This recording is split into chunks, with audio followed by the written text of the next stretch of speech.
New information in the breaking news out of Tel Aviv at this hour. A manhunt underway after this. A Friday afternoon shooting outside a popular bar in a busy part of the city. There you saw at one point in this video captured at the very moment of the attack part of the gun. They're involved in the shooting and the people there running for cover.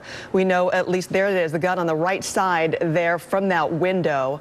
Again, this video just coming into MSNBC. We understand that 2 people have been killed in this shooting, several people hurt, some critically, as investigators in Tel Aviv are searching for the gunman. And again, that video, that very moment of this shooting. Also getting new information from the mayor of Tel Aviv. It had not been known the motive of this shooting, whether it was criminal, whether it was terrorist. The mayor of Tel Aviv telling reporters at the scene there as they are searching for the shooter that the shooting appears to be a terrorist attack. This happening on January 1st, the first day of the new year, a Friday afternoon local time there in Tel Aviv, an area already sensitive to violence in the area. With me now is MSNBC's Cal Perry as we continue to watch this and really how brazen this is. And again, a busy area, a cafe, and again in that video you see the arm coming out extended with the gun again right there. And what we know, reports of the gunman wearing black fled the scene and is now nowhere to be found. Yeah, so this just shortly before 3 p.m. local time on Dizengoff Street in Tel Aviv. You can see there the pub, the cafe, very crowded.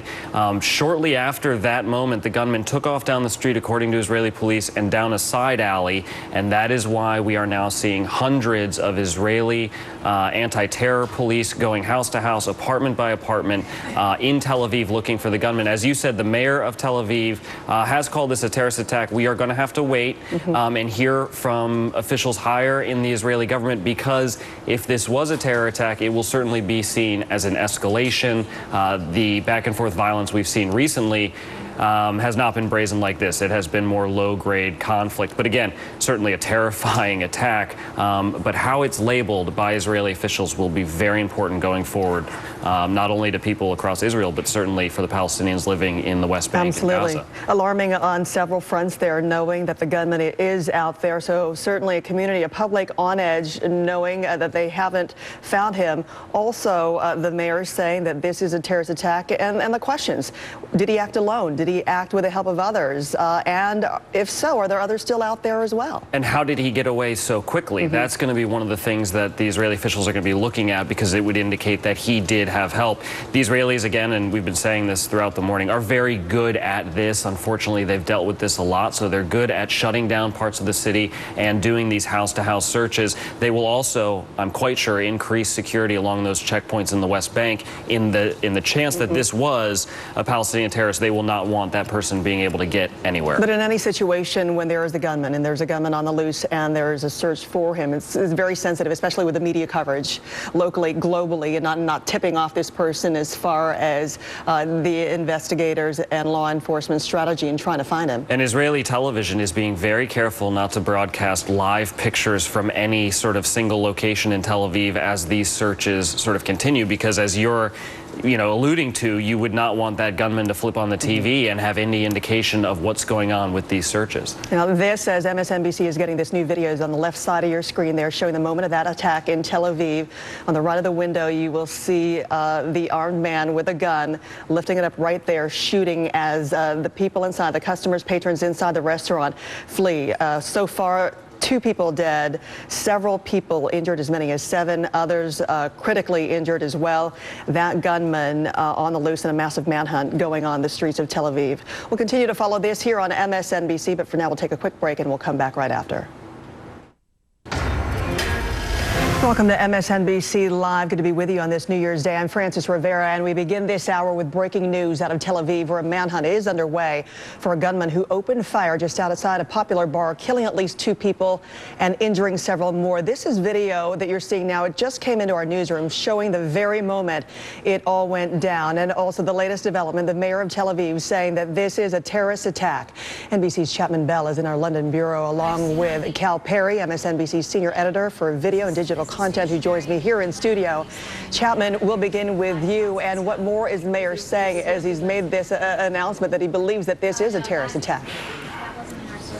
Well, I think we'll have to wait for further confirmation on that as they continually search for this suspect. As you said, he's still on the loose, so until they find him, to know exact motive is unclear. However, as you said, the mayor has said this. But going back to this video of the attack, Mickey Rosenfeld, who's the Israeli police foreign press spokesperson, he confirms that this is video of the attack. And as you can see, people on New Year's Day sitting outside, enjoying themselves outside this bar in a very popular area of Tel Aviv, when this man dressed in black, as eyewitnesses say, walks up with a gun and starts firing for a number of seconds. We understand that 2 people are now dead from this attack. As many as 7 others wounded from the attack.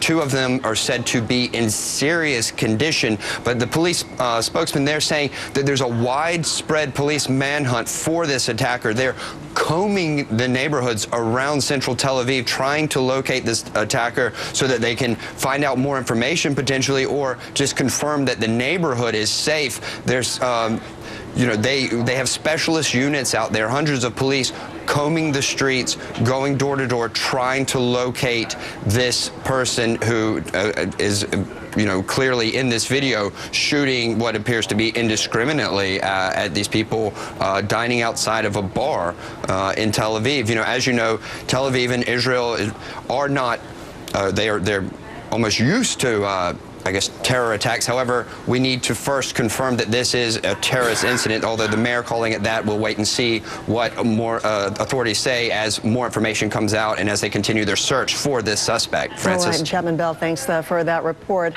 Joining me here in studio is MSNBC's Cal Perry. And Cal, as we were watching this and seeing, it's one thing to have this deadly shooting happening in the middle of the afternoon in a very busy area, in a public place, a restaurant, when all these people are dining, enjoying the first day of the new year, but also the tension that still exists, knowing the gunman is still out there and they are going building to building, door to door. I can imagine with some lockdowns possibly in some areas too, trying to find the guy. Yeah, significant lockdowns. And as you look at that video, and on the left side of your screen you have the shooting, on the right side of your screen you'll notice you have anti-terror police, you have border police, you have border security. You also have Israeli soldiers who are off on their Friday afternoon. Let's keep in mind, on Friday afternoon, Friday evening, it becomes Shabbat in Israel. That's the holy day of the week for Israelis and Judaism.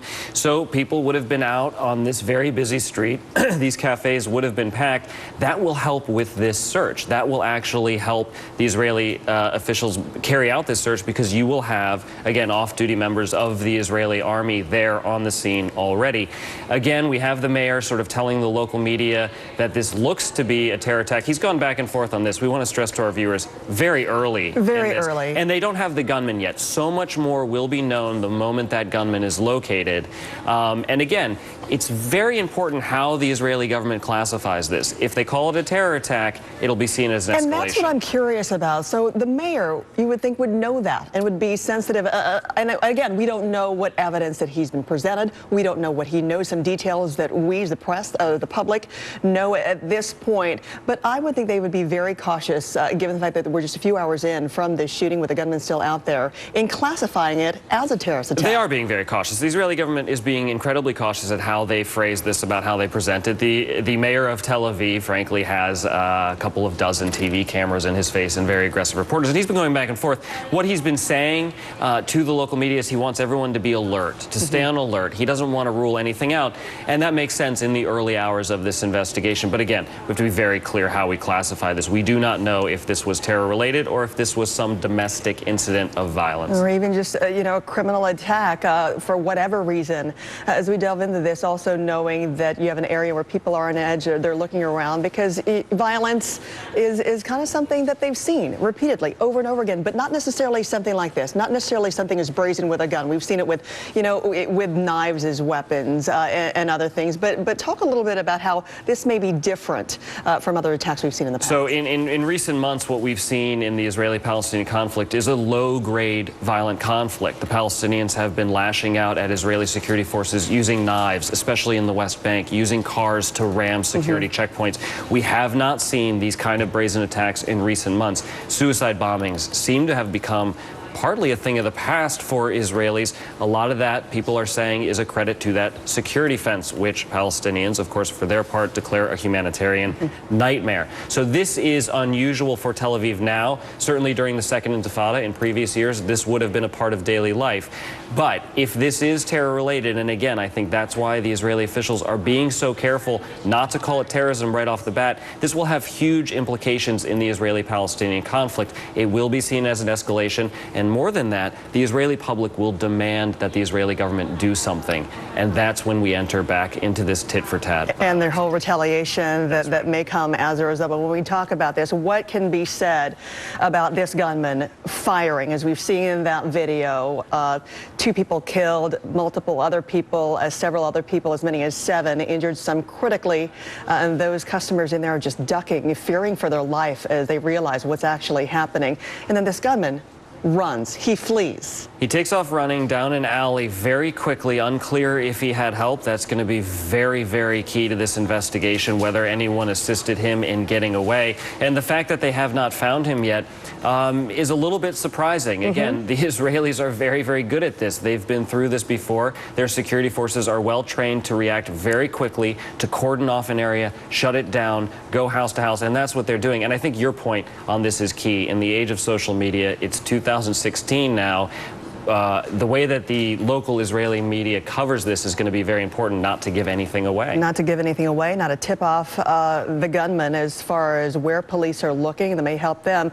But that's also interesting, too. Once they find him, how that may end. Whether he or she taken into custody peacefully, whether there's some sort of standoff, whether there may be a violent ending to this, that remains to be seen. So, again, more tension here for the public and this area and community. And especially for people who are living in that part of Tel Aviv, not knowing where this gunman is right now on the loose. And Israeli police are, again, telling people to stay inside, lock their apartments, don't go out, let the police do their job. So certainly an unfolding and quite terrifying situation. Give us some perspective before I let you go on this area here. Certainly a busy area, a business district with restaurants, residential area, but there's also some coastal area very close here, too, that also law enforcement are looking into as a possible place where the gunman may be. Yeah, Tel Aviv is a beach town, and this is Dizengoff Street. It's named for the first mayor of Tel Aviv. It's a very popular area. Bars, restaurants, lots of young people. You see it there on your screen. It's not very far from the beach. It's maybe,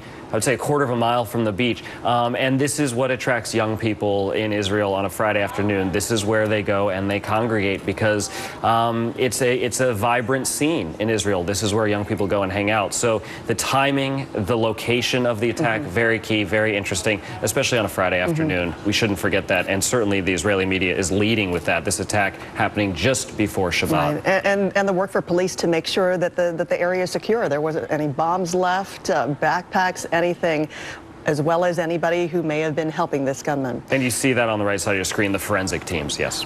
All right, we'll continue to follow this. Cal Perry, thanks for the perspective, as we'll check back in with you later as MSNBC continues to follow the developments from that shooting in Tel Aviv. Turning now to... I'm the leading state sponsor of terrorism.